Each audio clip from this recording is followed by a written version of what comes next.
Hello everyone. आज मैं एक लॉन्ग टर्म इन्वेस्टर जो गलती करता है उसका थोड़ा सा आइडेंटिफाई करने की कोशिश करूँगा कि क्या मिस्टेक करता है।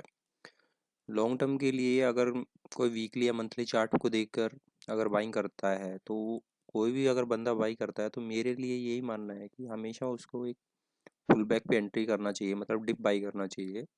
ठीक है, डीप बाई करना ठीक है, लेकिन आप देखो होता क्या है, कुछ लोग कैसा डीप बाई बाई करते हैं वो भी समझाने की कोशिश करता हूँ कि जब स्टॉक्स डाउन ट्रेंड में आता है ना, तब वो डाउन में डिप बाई करने लग जाते हैं। जैसे ये डिप बाई करेंगे तो और ये जो नॉर्मल पुल बैक लेगा तो ये हमेशा यही सोचते हैं कि वो आप ट्रेंड शिफ्ट होगा, लेकिन ऐसे ट्रेंड शिफ्ट नहीं होता है। ठीक है, तो उसके लिए आपको अगर बाइंग करना है ना, तो आपको ये केस का जो सिनारियो है ये लेके चलना पड़ेगा, ये होना चाहिए आपके लिए।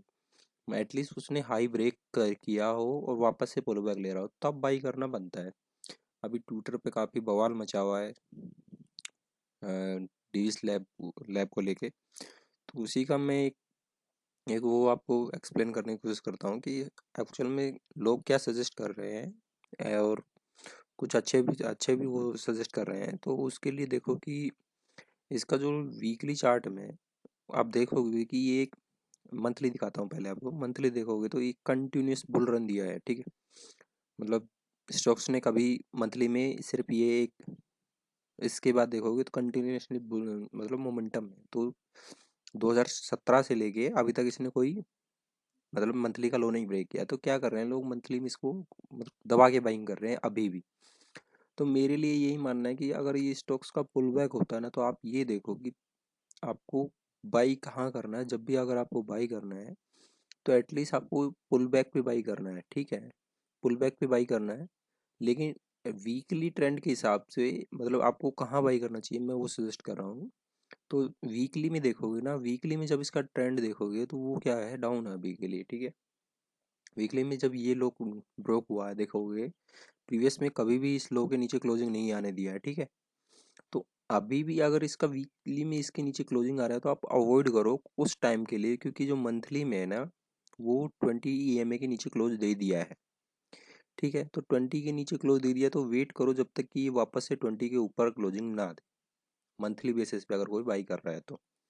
ठीक है, नहीं तो ये फिर 50 EMA तक आएगा और उसके बाद अगर टर्न अराउंड मिलता है तब आप बाई कर सकते हो। ठीक है, अब ये मल्टी टाइम फ्रेम भी देखते हैं कि कुछ लोग वीकली में बाई करने की सोचते हैं, क्योंकि ट्रेंड सबको अपना अपना हिसाब है कि जैसे जिसको देखना है वो वैसे देखते हैं। लेकिन मेरे लिए अभी ये सिर्फ एक स्टॉक्स है जिसमें बड़ा प्लेयर एग्जिट ले रहा है, तो मेरे को वहाँ पे कुछ एंट्री नहीं लेनी। क्यों? क्योंकि मेरे लिए जब ये एक लो ब्रेक हो गया तभी देखो सडन दिखेगा आपको ये वॉल्यूम।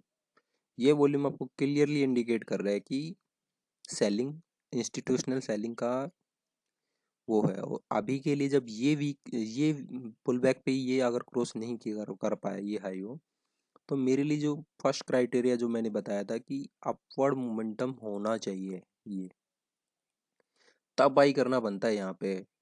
जैसे ये अगर ये मोमेंटम देखोगे तो ये मोमेंटम में मेरे लिए बाइंग करना नहीं बनता, यहाँ पर बाइंग करने का कोई वो ही नहीं बनता।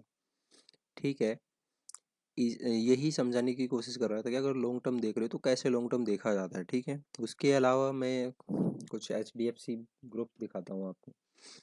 काफ़ी अच्छे स्टॉक्स हैं, लेकिन दिक्कत क्या है वो आप समझने की कोशिश करो। देखो अभी ये देखना HDFC का ग्रुप में देखना, इसका जो वीकली टाइम फ्रेम पे आता है तो इसमें आप तब तब बाई करो जब तक ये अपवर्ड मतलब अपवर्ड वो बना रहा हो, हायर हाई बना रहा हो। जैसे यहाँ देखोगे, यहाँ पर ये ब्रेक किया तो आपको बाई नहीं करना, वीकली में देखा और जैसे ही ये अपवर्ड बनाया तब आप बाई कर सकते हो ना। यहाँ पे वापस से पुल बैक आया, ये पुल बैक पे बाई करो।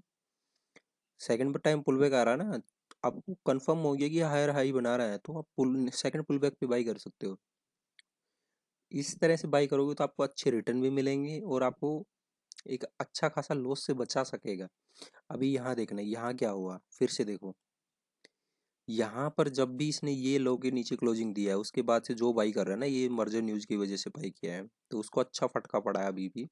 और ये अभी इस लो के नीचे क्लोजिंग नहीं दे रहा है, वेट कर रहा है, तो वो देखा जाएगा। लेकिन 20 EMA के नीचे, 50 के नीचे स्टॉक्स को अवॉइड करो।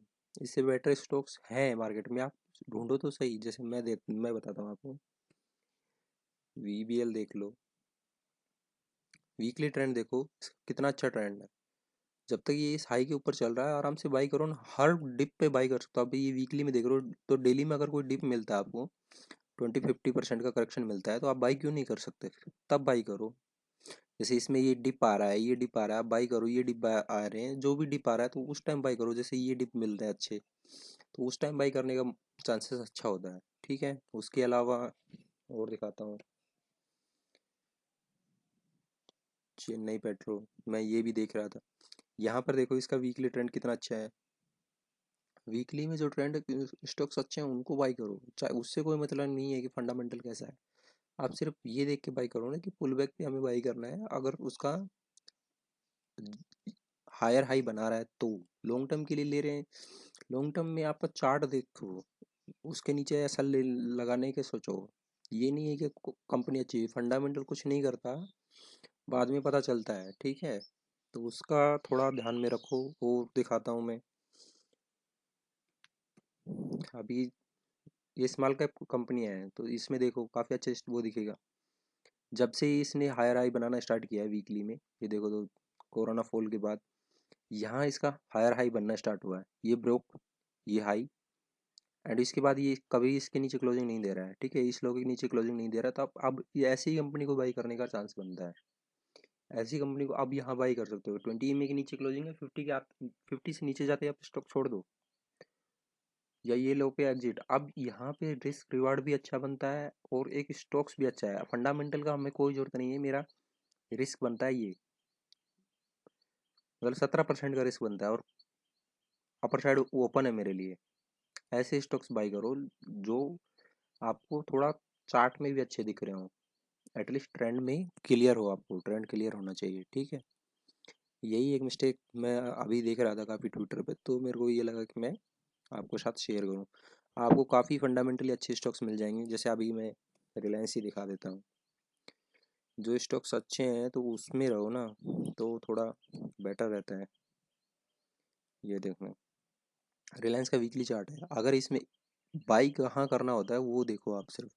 इसमें वीकली चार्ट खुला है, इसका वीकली देखो, लो के नीचे कोई क्लोजिंग नहीं आ रहा अभी भी। ये देखो, ये लो आया, इसके नीचे भी क्लोजिंग नहीं आया है, ये पिन बार बनाया लेकिन क्लोजिंग नहीं आया है, और वापस से अपर जा रहा है। यहाँ पुल बैक पे आप अगर नहीं बाई कर पाए तो आपका फॉल्ट है, फिर वो आप, फिर आपको इस स्टॉक जज नहीं करना आ रहा है कि आप डेली पे देख रहे हो सिर्फ। मंथली लॉन्ग टर्म इन्वेस्टर को यही चीज़ फॉलो करना है कि आप जो भी टाइम फ्रेम फॉलो करते हो, वीकली करते हो, मंथली करते हो, उस बेसिस पे लो। अभी इसका मंथली चार्ट बुलिश है तो मंथली में भी काफ़ी अच्छा वो है, तब आपको डिप बाई करना है। यहाँ पे डिप क्यों बाई करना है भाई आपको? आप ना तो मतलब आपके पास इतना बड़ा फंड नहीं है कि आप इस स्टॉक्स को अपलिफ्ट कर सकते हो, तो ऐसे स्टॉक्स बाई करो जिसमें आपको थोड़ा मोमेंटम हो। मोमेंटम के साथ साथ जिसका क्लियर चार्ट दिख रहा हो, ये देखो वीक मंथली क्लियर चार्ट दिख रहा है, वीकली क्लियर चार्ट कर रहा है। आप डेली में बाई कर लो ना, आप डेली में आप खूब जितना मर्जी करे उतना स्टॉक्स ऐड कर सकते हो। ठीक है, होप आपको ये पॉइंट समझ में आया हो। Thank you for watching.